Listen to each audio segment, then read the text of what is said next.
And I'm always quite interested in history of the practices that we use in organisations and educationally. And action learning has its roots in the Cavendish laboratories with Reg Evans working under Rutherford. So this is way back in history.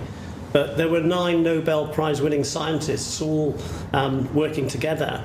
And this young research fellow called Reg Evans recognised that the real scientific insights came from when people were working more with what they don't know than what they do know, which sounds kind of counter what you might expect in terms of Nobel Prize winners. You'd expect them to all be, showing, their knowledge. It was recognised that the big scientific historic breakthroughs happened when people were using good questions. Hence the use of the term action learning questions, which is the method that I've been developing for the last 20 plus years, and of course which we've now we're playing into the present challenges and into the future. Some of the things that you're facing into with the university, Louise.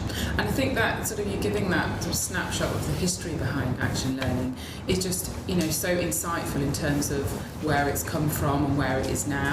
But I think there's a general lack of awareness around the methodology, which is why it's so brilliant today that we're actually having this conversation to be able to raise awareness. I was with my team a couple of weeks ago and I was talking about action learning, saying, have any of you heard about this? And they sort of, no, we've never heard about it. So now I'm going to be using it as a model in terms of my team here in the London campus.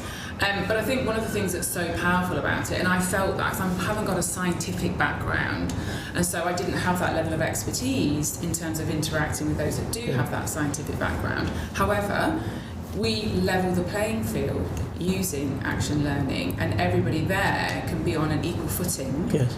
And therefore it creates this sort of levelling approach. It doesn't matter what your qualifications are or what your background is, actually you're there as a human on that level playing field, being able to interact with each other as equals, and that's incredibly powerful. And when you think about that in the context of developing leaders, amazing. But equally, when you think about how can we incorporate that into education, how can we bring that into the classroom, whether it's a lecture, whether it's a seminar, whether it's higher education or further education or primary or secondary school, how can we create that kind of environment where no matter where you're from, what your background is, you can actually be on an equal footing with others, which I think is so unique in education in lots of different ways.